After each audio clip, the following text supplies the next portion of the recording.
Hi guys, एक बार फिर से स्वागत है आप सभी का IT world Mushtaq YouTube channel में। दोस्तों, आज हम फोटोशॉप के बारे में आगे कुछ नया सीखेंगे। नया टॉपिक के साथ आपके सामने फिर से हाजिर हूँ मैं मुश्ताक। और आज हम यहाँ पर लेकर आए हैं D7, जिसमें टूल बॉक्स के एडिटिंग टूल और क्रॉपिंग टूल के बारे में सीखेंगे। इससे पहले की वीडियो में मैंने सिलेक्शन टूल जो होता है उसके बारे में बताया था, क्योंकि फ़ोटोशॉप के अंदर बहुत ज़रूरी काम है, मेन काम फ़ोटो को सेलेक्ट कर पाना, चुनना। तो वो किसी भी पार्ट को सेलेक्ट करने की प्रैक्टिस को अच्छे से कीजिए, बार बार कीजिए, क्योंकि वो बहुत ज़रूरी है। उसके बिना आप प्रैक्टिस नहीं कर पाएंगे फ़ोटोशॉप पर। इसलिए पहले वो टूल सीख लीजिए, उन पर प्रैक्टिस कर लीजिए, उसके बाद आगे इस वीडियो पे आइए। ठीक है दोस्तों। और हाँ, जो लोग पहली बार हमारे चैनल पर आए हैं वो उसको सब्सक्राइब करें, वीडियो पसंद आए लाइक करें, क्योंकि वीडियो बनाने में हमें बहुत समय लगता है दोस्तों, बहुत टाइम लगता है, बड़ी मेहनत से वीडियो बनाते हैं। और हम चाहते हैं कि आप हमें हमारी कमी बताते रहें ताकि हम और भी इम्प्रूवमेंट करते रहें। ठीक है, चलिए शुरू करते हैं। और इसमें मैं कोई फ़ाइल ओपन कर लेता हूँ। फ़ाइल ओपन कैसे करते हैं पुरानी वीडियो में हम सिखा चुके हैं। ये देखिएगा, मैंने ये फ़ाइल ओपन की।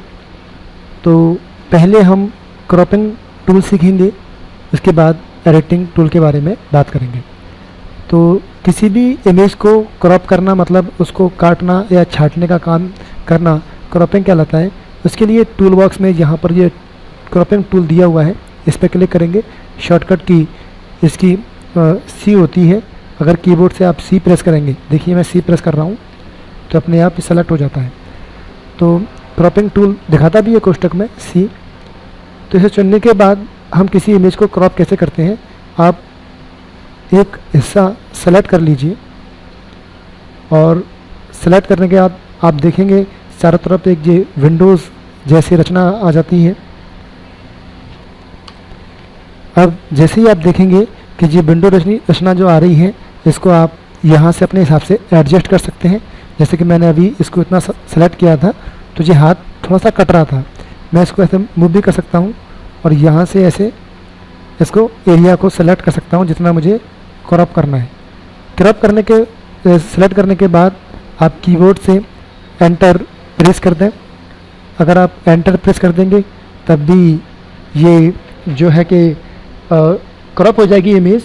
और अगर नहीं भी करेंगे तो आप इमेज मेन्यू में जाएंगे और यहाँ जा कर के आप देखेंगे कि क्रॉप नाम का ऑप्शन आता है, इस पर क्लिक कर देंगे। जैसे ही क्रॉप करेंगे तो ये आपकी इमेज उतनी क्रॉप हो जाएगी। अब आप इस पर काम कर सकते हैं। ठीक है, मैं वापस हिस्ट्री पैलेट से बैक कर देता हूँ।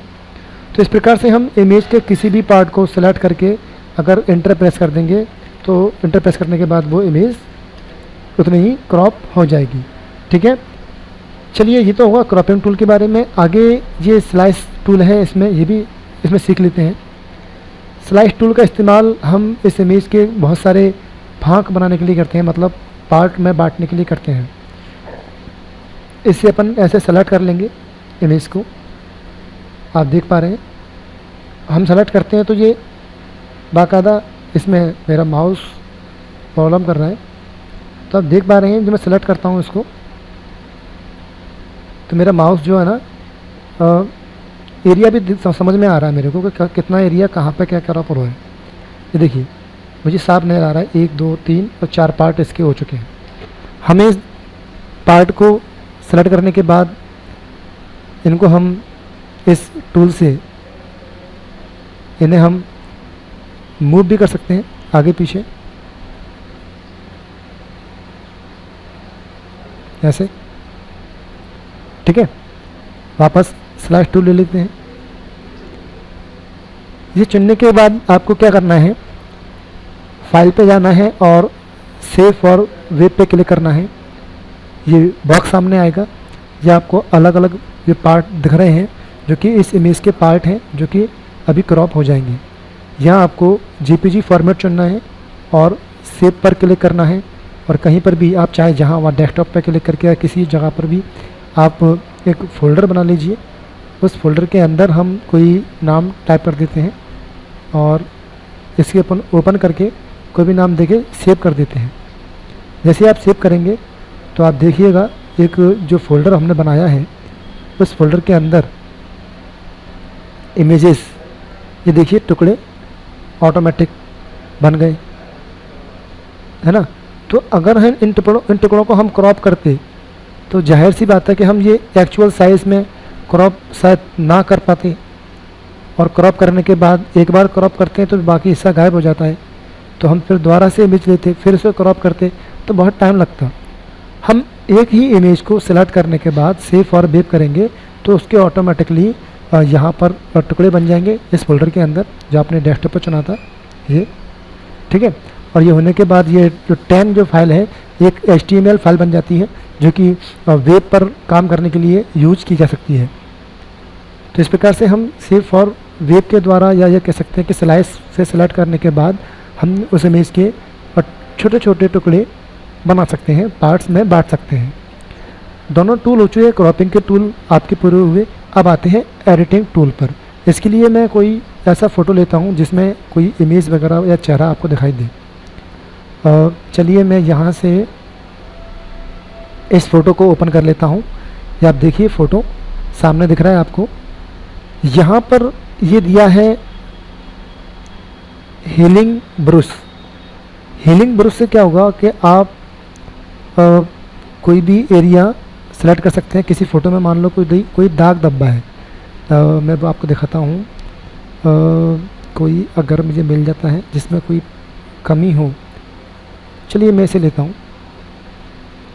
ध्यान से समझिएगा, थोड़ी बारीक चीज़ है। इसमें देखिए ये हिस्सा दिख रहा है आपको। मैं चाहता हूँ कि ये हिस्सा यहाँ पर बने, तो मैं हीलिंग ब्रश टूल इस्तेमाल करूँगा और जब क्लिक करूँगा तो कंप्यूटर एक एरर देगा कि alt click to define a source point to be use to repair the image. यानी कि हम पहले ऑल्ट बटन दबाएंगे और माउस के द्वारा कहीं पे क्लिक करना पड़ेगा। जैसे कि मैं यहाँ क्लिक कर देता हूँ, मैंने क्लिक कर दिया तो इससे ये एरिया सेलेक्ट हो गया। अब मैं माउस को किसी जगह ड्रैग करता हूँ तो मैंने जो एरिया सेलेक्ट किया था वो हिस्सा यहाँ ड्रॉ हो जाएगा। ये देखिए ड्रॉ हो रहा है ड्रॉ। लेकिन इसमें क्या होता है, ड्रॉ तो हो गया लेकिन कलर आपस में मिक्स हो जाते हैं। ये बड़ी बात है इसमें। मैं और समझाने के लिए इसको थोड़ा सा किसी और इमेज पे बताता हूँ। फॉर एग्जांपल इसी को लेता हूँ मैं। इस लड़के के सर को मैंने क्लिक किया, ऑल्ट दबा के क्लिक कर दिया और मैं यहाँ पर इसको ड्रॉ कर रहा हूँ। तो देखिए जो लड़के का सर है वो ब्लैक है और ब्लैक ड्रॉ हो रहा है। लेकिन जैसे ही मैं क्लिक छोड़ूंगा तो जो आसमान का कलर है वाइट सा ब्लू सा, उसमें ये कलर मिक्स हो जाएगा। देखिए मैंने ड्रॉ कर लिया। अब जैसे ही मैं इसे छोड़ूंगा तो आप देखिएगा कलर मिक्स हो गया। क्यों हो गया? हीलिंग टूल का इस्तेमाल यही है कि जब हम किसी इमेज को दूसरी जगह पर ड्रॉ करते हैं एरिया डिफाइन करने के बाद, तो वहाँ पर दूसरी इमेज बन जाती है प्लस कलर भी आपस में मिक्स हो जाते हैं। अगर मैं इस लड़के के गर्दन को जहाँ क्लिक करता और दबाता और मैं नीचे ड्रॉ करूँगा इस जगह पे, तो देखिए इस घास में इस लड़के का कलर मिक्स हो जाएगा। देखिए ग्रीन हो गया। तो इससे मतलब ये हुआ कि जब अपन किसी इमेज को कहीं से सेलेक्ट करके दूसरी जगह ड्रॉ करते हैं तो वो इमेज वहाँ बन जाती है और वहाँ पर कलर भी आपस में, जो पिक्सल के कलर होते हैं वो भी आपस में मिक्स हो जाते हैं। ऐसा करने का फ़ायदा ये है कि जब किसी के चेहरे पर कोई दाग है, कोई निशान है, कोई तिल वगैरह का निशान है, तिल वगैरह का, तो हम कहीं से उस चेहरे को सेलेक्ट करें, ऑल्ट दबाकर जहाँ तिल नहीं है वहाँ क्लिक करें और फिर तिल वाले एरिया पर क्लिक कर दें, तो तिल के एरिया पर वो जो अलग स्किन है वो बन जाएगी और कलर आपस में मिक्स हो जाएंगे। तो दिखाई नहीं देगा कि जहाँ पे हमने कोई एडिटिंग की है। तो बहुत सफाई आती है काम में वो करने के लिए। कोई तिल वाला फ़ोटो अगर मेरे पास पड़ा होगा तो मैं आपको यहाँ पे इसको और ज़्यादा क्लियर करके दिखाता हूँ। अगर कोई हो तो मैं बताता हूँ आपको।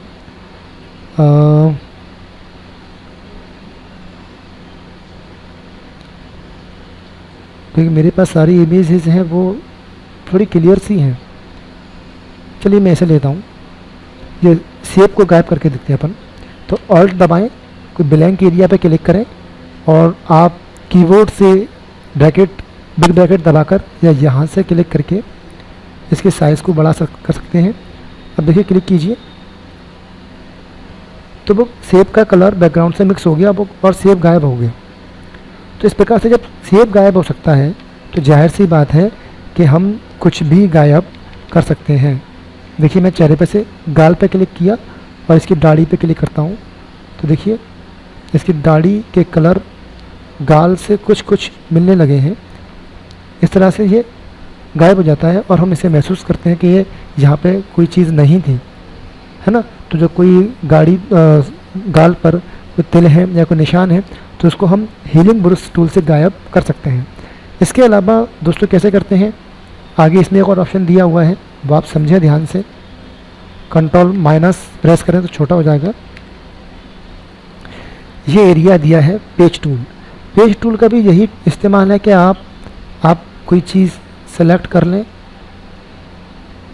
और सेलेक्ट करने के बाद पेज टूल से ही, किसी और टूल से नहीं, पेज टूल से ही, देखिए पेज टूल ही सेलेक्ट किया मैंने, आप मूव मत चुन लेना।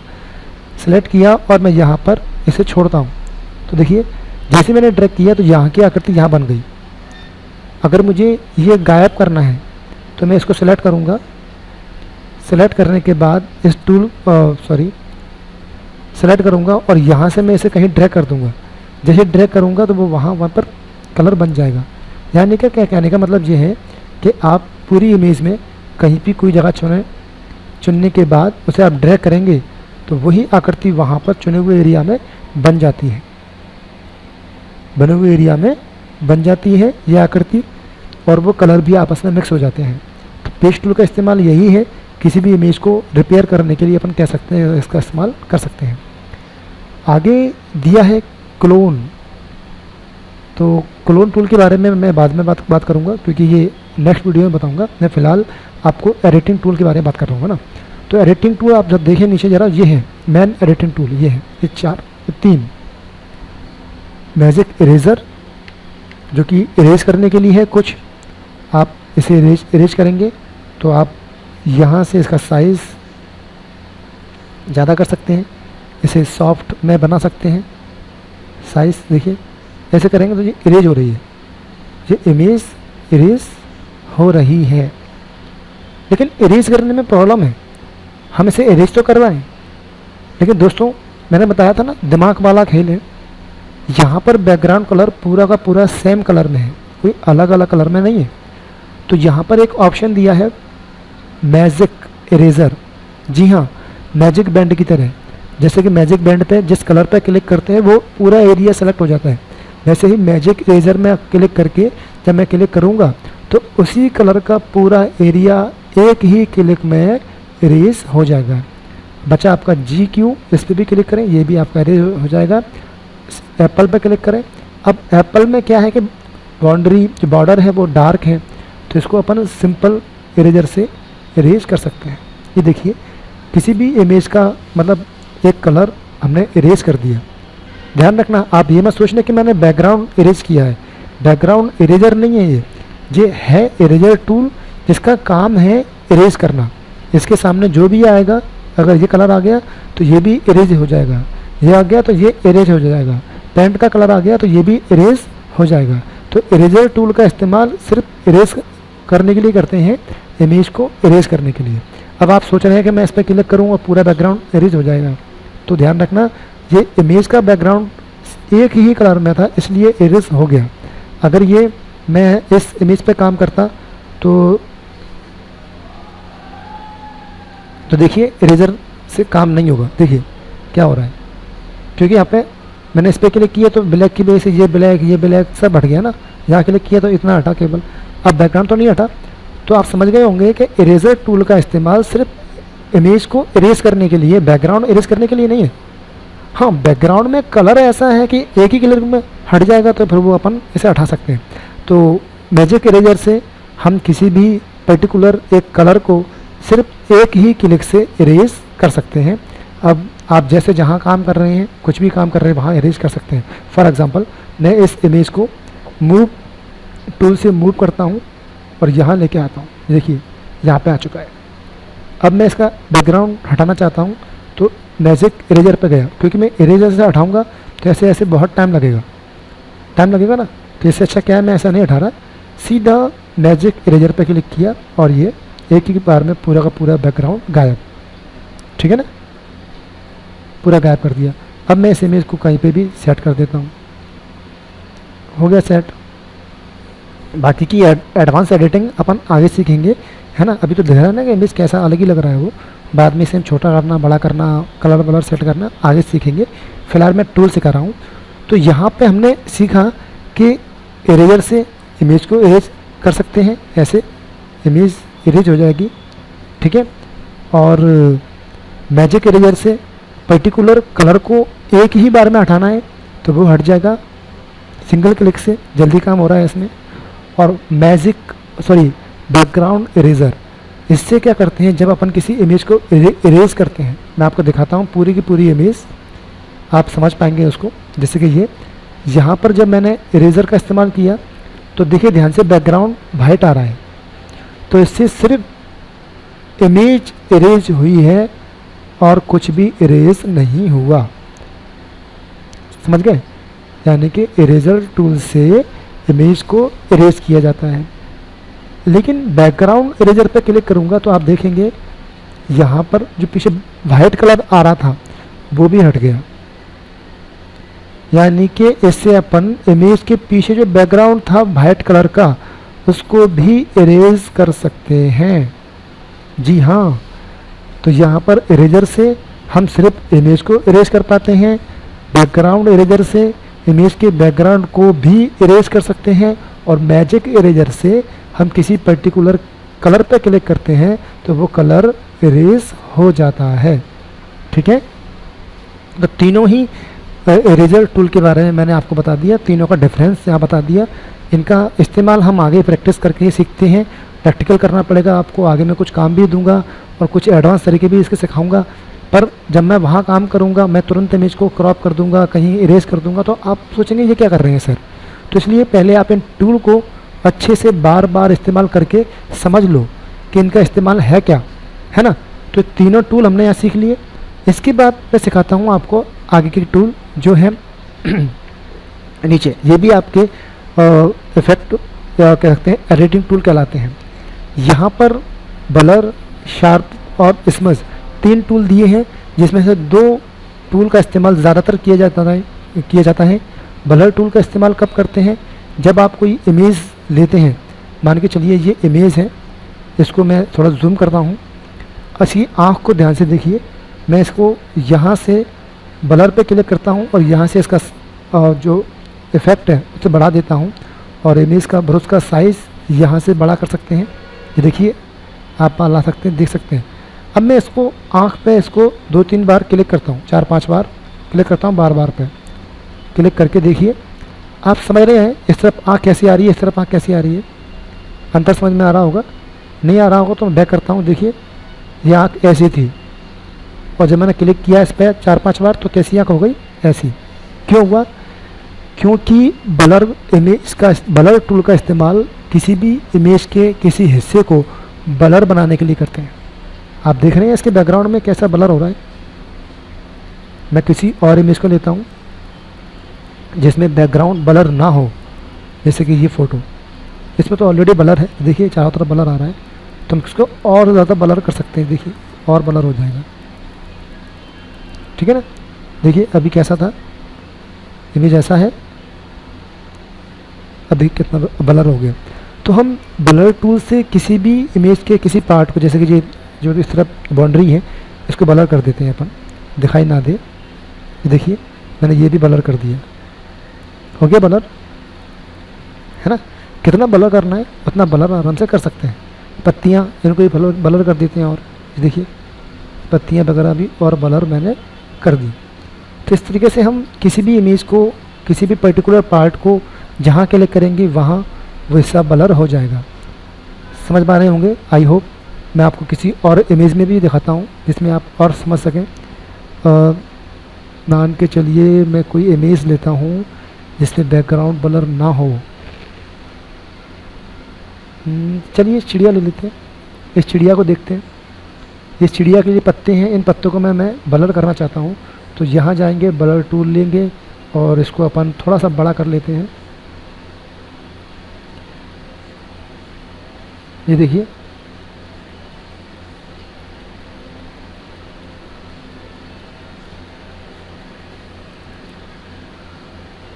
ये मैंने ब्लर कर दिया है।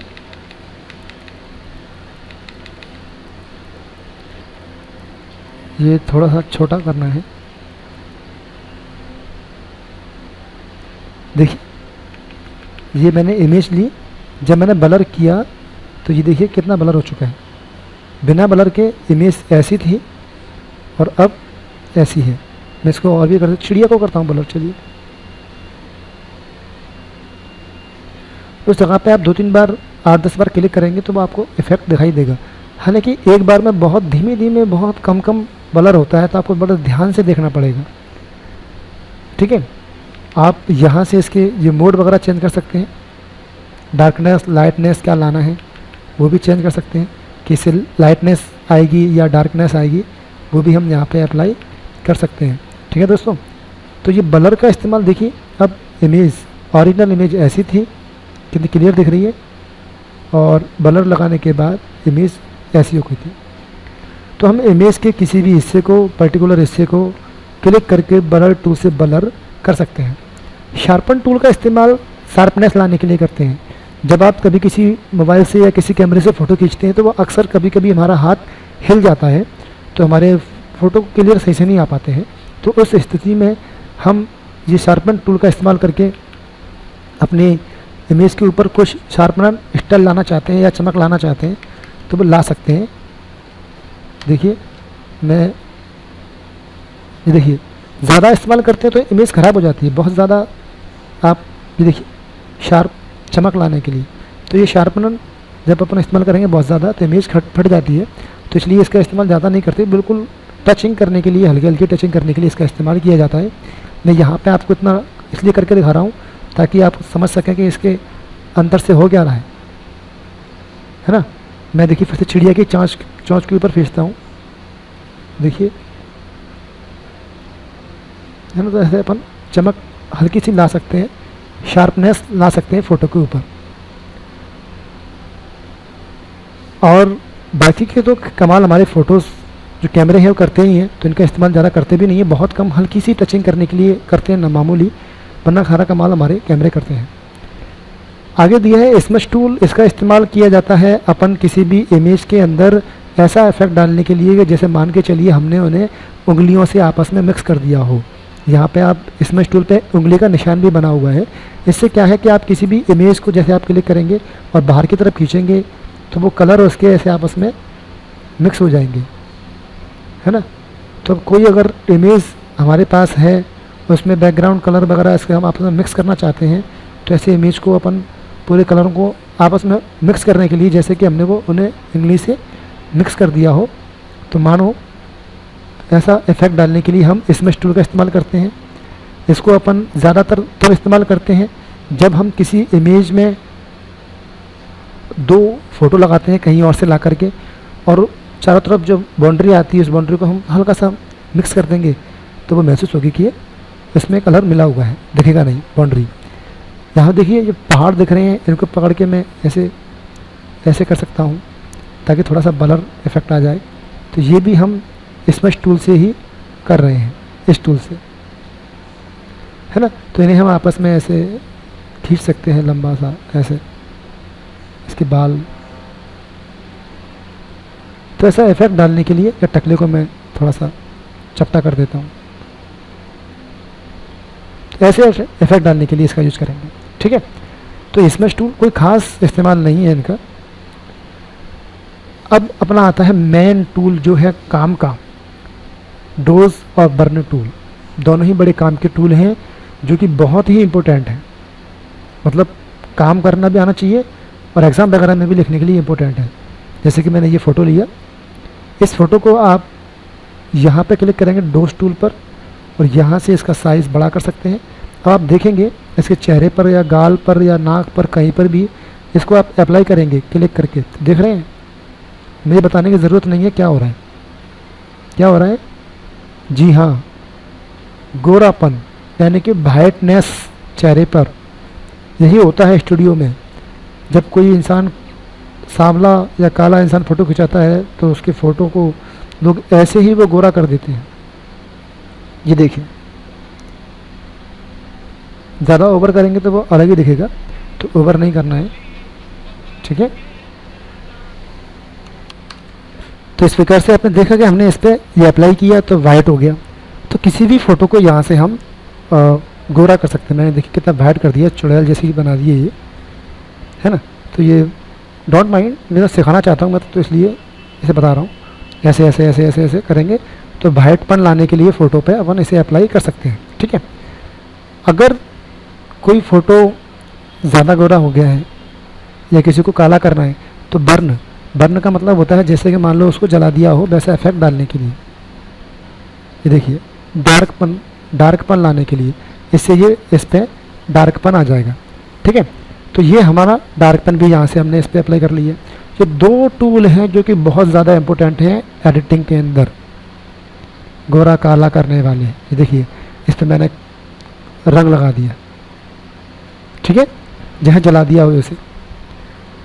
बाकी का एक दिया है स्पंज टूल, जो हम कह सकते हैं कि कार्टून जैसा इफेक्ट या हल्का सा ग्रे कलर इस पर आ जाता है। दिख रहा है, ग्रे कलर आ जाता है इस पर, जिससे वो ब्लैक एंड वाइट जैसी या ग्रे इमेज लगने लगती है।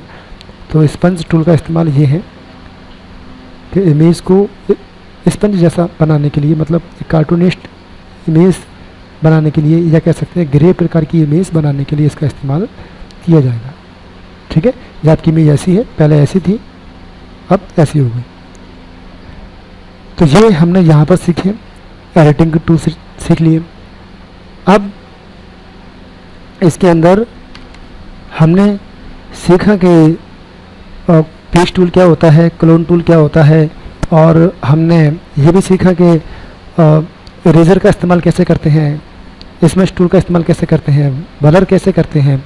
हालांकि इनके बारे में एडवांस तरीके से और भी ऑप्शन होते हैं ब्लर करने के, जो मैं आगे सिखाऊंगा कि कैसे ब्लर करते हैं। टूल के अलावा अच्छा इफेक्ट पड़ता है उनका इमेज के ऊपर, आगे करना सिखाऊंगा। जब मैं प्रॉपरली आप पूरे टूल कर लेंगे तब सिखाऊंगा, वरना आगे अभी करा दूंगा तो आप सोचेंगे सर ने क्या कर दिया, कहाँ से कहाँ पहुँच गए, कहाँ सिखा रहे थे कहाँ पहुँच गए। इसलिए मैं ये सिखा रहा हूँ स्टेप बाय स्टेप, और इनको भी सीख लीजिए। और इन इफेक्ट को हम मेनू से भी कर सकते हैं। तो कुछ तरीके हैं, कुछ टेक्निक्स हैं, कुछ ट्रिक्स हैं, जिसकी वजह से ये फ़ोटो पे जो आप देख पा रहे हैं बैकग्राउंड ब्लर, ऐसा ही कुछ इफेक्ट डाल सकते हैं। बहुत अच्छा इफेक्ट डाल सकते हैं फ़ोटो पे, और अपने फ़ोटो को आप और भी अच्छा बना सकते हैं। तो यहाँ पर हमने ये टूल सीखे हैं, एडिटिंग टूल को क्लियर किया, क्रॉपिंग टूल का इस्तेमाल का पूरा किया, ठीक है। तो आज की वीडियो में इतना ही। तो दोस्तों, अगर आपको कैसी हमारी वीडियो लगती है, कैसा लगता है हमारा पढ़ाना, हमको बताना मत भूलिए। और अगर आप पहली बार आए हैं तो हमारे चैनल को सब्सक्राइब कर लीजिए, वीडियो को लाइक शेयर कमेंट जरूर कीजिए, हमें बताते रहिए कि हम आपके लिए और भी क्या बेटर कर सकते हैं, ठीक है दोस्तों। मिलते हैं अगली वीडियो में, तब तक के लिए good luck and good bye.